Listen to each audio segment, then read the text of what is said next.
Hi, my name's Kai and welcome to my channel. This channel is going to be divided up into multiple different series surrounding various aspects of my life, from classic car restoration to borosilicate glassblowing, gardening, raising backyard chickens, cooking, music production, veterinary medicine, and whatever else life throws my way. I'm very new to the video production side of things, so bear with me as I continue to learn the ropes. This channel is about adopting a positive mindset, diving into my passions, exploring new skills, and sharing the journey with others along the way.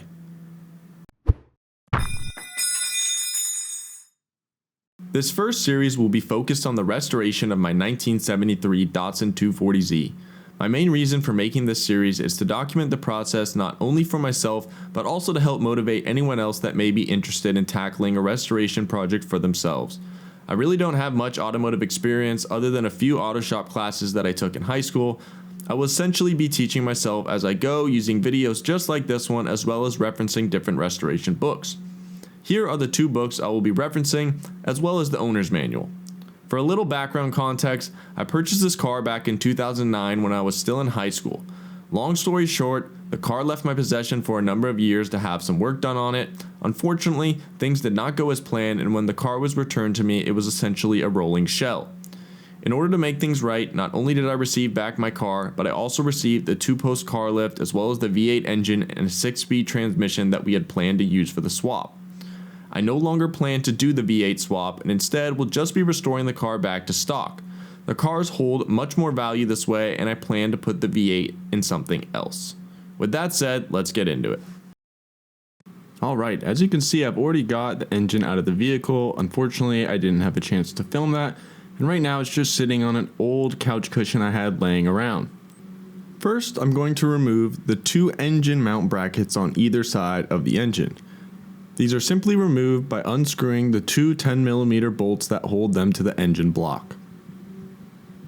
Although I would most likely be replacing all the bolts with new hardware, whenever possible I still tried to put the bolts back into the holes that they came from in order to not lose track of them, and that I think that it's a good habit to have. I try to label as many parts as possible for later identification. For some context in these videos, I'm going to be referring to the passenger side of the engine as the left side and the driver's side of the engine as the right. Currently, we are looking at the left side of the engine. Here I simply remove the dipstick and tape over the hole. This is probably unnecessary though, because anything that gets into this engine is going to be coming out anyway, because I'm going to be hot tanking the whole motor. Here I'm taking off the coolant hose that runs down the passenger side of the block that is connected to that extremely rusted out 3-way connector that you saw in the previous frame. Now I'm going to label all of the spark plug wires in the correct firing order so I can detach them from the spark plugs and get them out of the way. The correct firing order can be found online or in the owner's manual, but for now you can simply label each spark plug wire 1 through 6 from front to back and then mark the corresponding location on the distributor cap.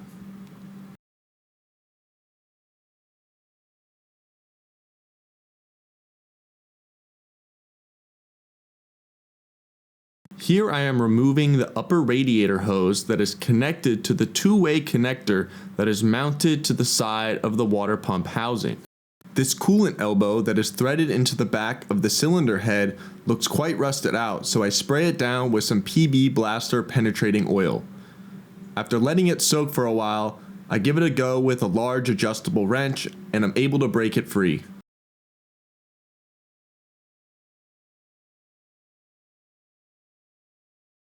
This is a part that I'll definitely be replacing with a brand new one, so I'm not too concerned about its condition. I now move on to removing the alternator. I first start by loosening the 8mm bolt that is connecting the alternator to the tensioner bracket. I then loosen the lower 8mm bolt that is bolted to the alternator mounting bracket. This allows me to push up on the alternator, relieving the tension in the belt, thus allowing me to remove the belt from around the pulleys.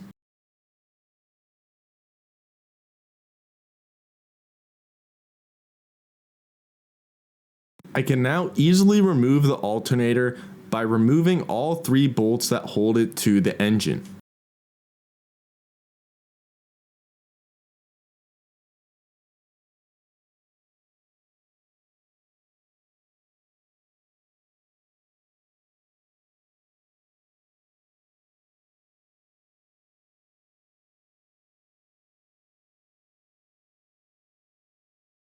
The tensioner bracket can now also be removed.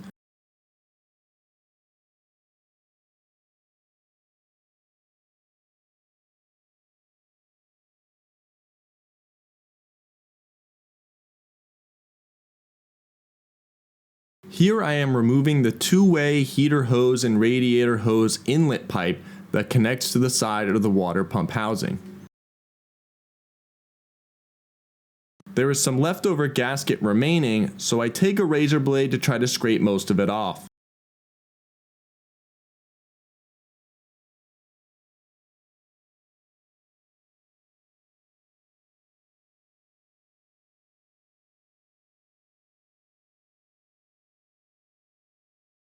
I then wipe it down with a little parts cleaner and tape over the hole.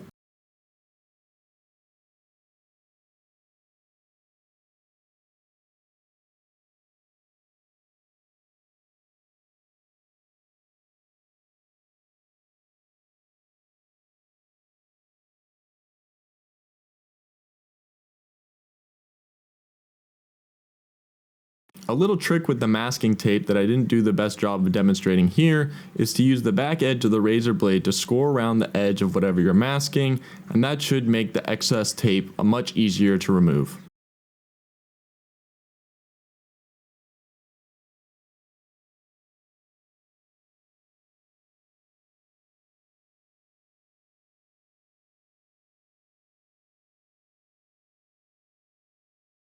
I move over to the fuel pump, which has 3 8mm bolts holding it to the cylinder head. You can see them here laid out in sort of a triangular pattern.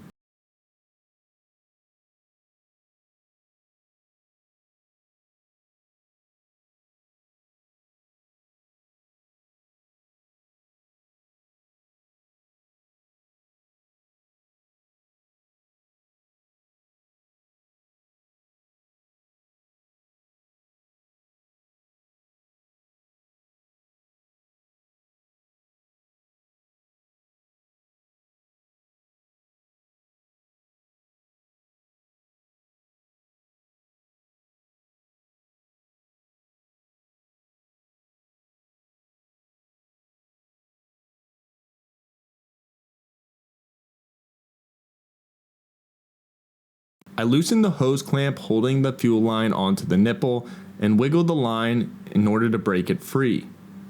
This proves to be quite challenging with one hand and trying to film with the other, so I ultimately end up having to set down the camera and use 2 hands to get this off.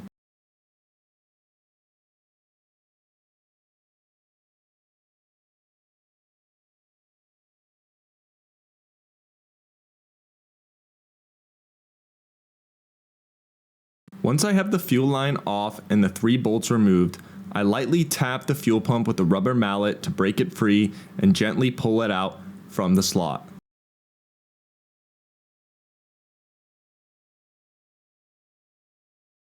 Here I am removing the positive crankcase ventilation hose. It connects the crankcase to the intake manifold, allowing the engine to vent crankcase gases back into the intake system for combustion. The thermostat housing is held on by 2 8mm screws.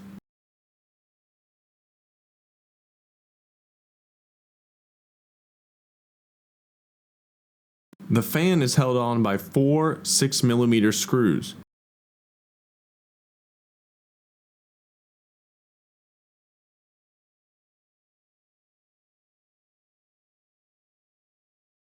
Once these are removed, the fan pulls right off.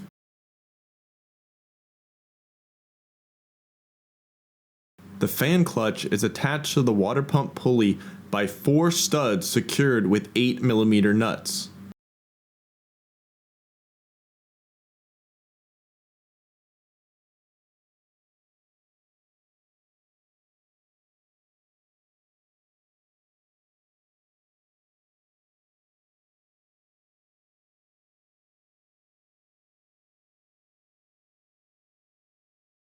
Once these nuts are removed, both the fan clutch and the water pump pulley can both come off. I move over to the distributor and remove the cap to expose the rotor in order to help me find top dead center. This is when the piston in cylinder 1 is at the highest point in its stroke. Having the engine at top dead center can reduce the risk of accidentally damaging an engine component when removing the distributor. Ideally, you want to be at top dead center on the compression stroke when both the intake and the exhaust valves are both closed. I slowly rotate the harmonic balancer to align the timing marks.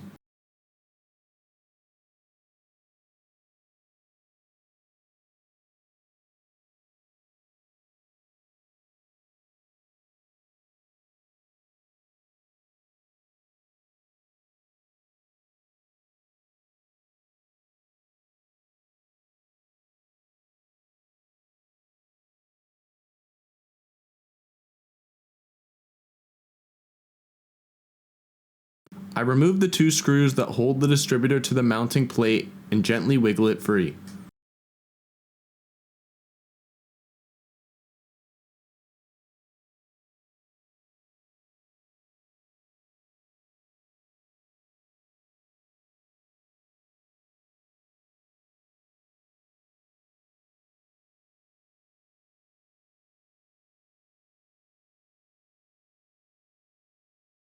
Here I'm just putting back on the distributor cap, and later I'll take the wires and mark the corresponding location of the firing order on the cap.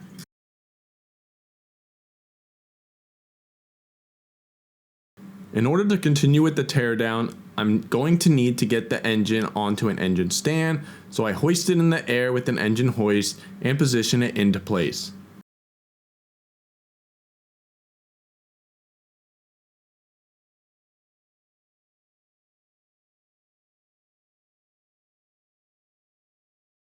I gently tap it into position with a rubber mallet. Now that it's up on a stand, it's time to see what the old oil left in the pan looks like. Not much in there, and it's quite viscous. That's my pup Charlie, who just came in to lay down. You'll probably see more of him in some other videos. Now I'm removing the alternator mounting bracket that's held onto the engine block by 2 10mm screws as well as a 10mm nut.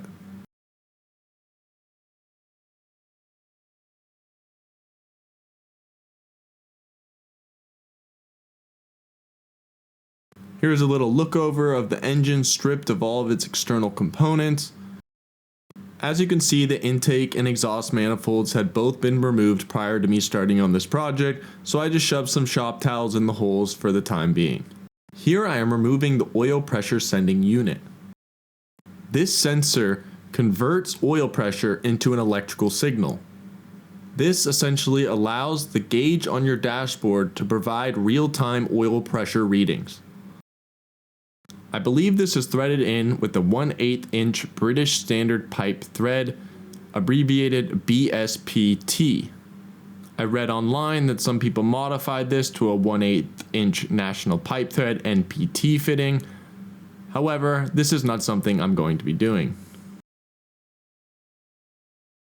Next, I'm removing the oil pump. This is held on by 4 8mm screws.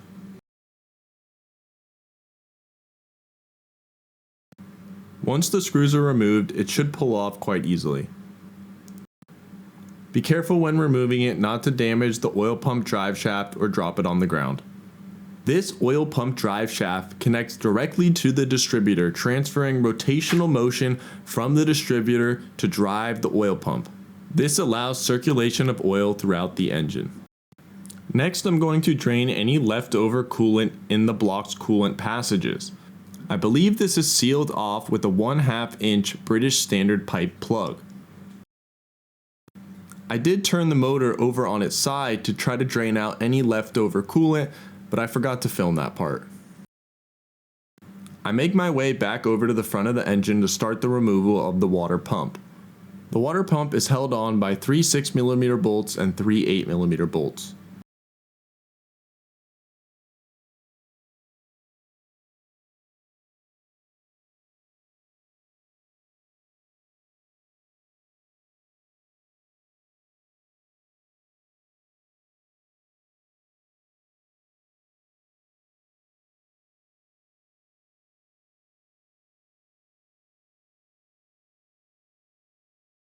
After I have it removed, I lay it down on a piece of cardboard and trace it with a Sharpie so I have a template, that way I know the position of all the bolts. I like to make these sort of templates whenever possible.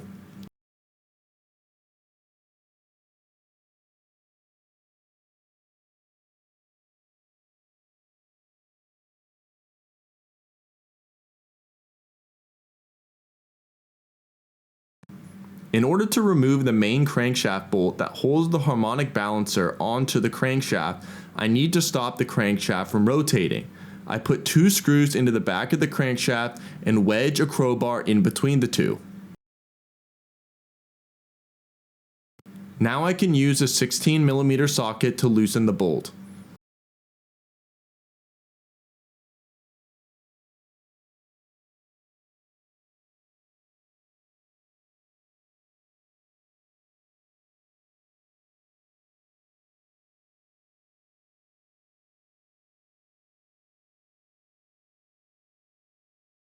Using a socket that sits nicely on the end of the crankshaft, I use a jaw style puller to slowly pull the harmonic balancer off of the crankshaft.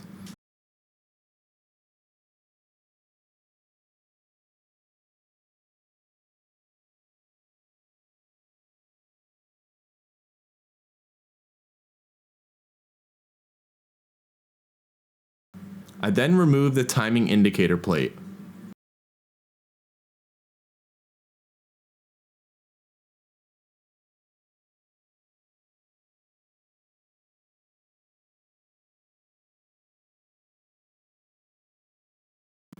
Finally, I'm ready to remove the valve cover and expose the internals of the engine. The valve cover is secured with 9 6mm bolts.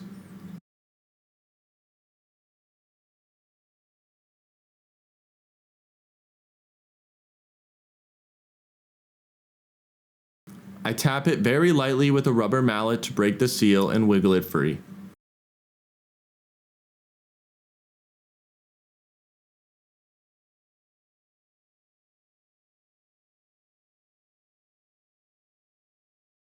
Finally, we get to take a look inside the cylinder head of the engine.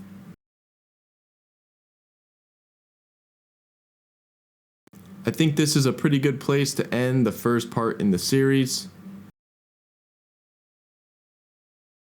If you made it all the way to the end, thank you for watching part 1 of my Datsun restoration project. In the next video, we will be continuing the engine teardown and removing all the internal components. If you like this video, make sure to hit that subscribe button for more content like this. I'll catch you on the next one.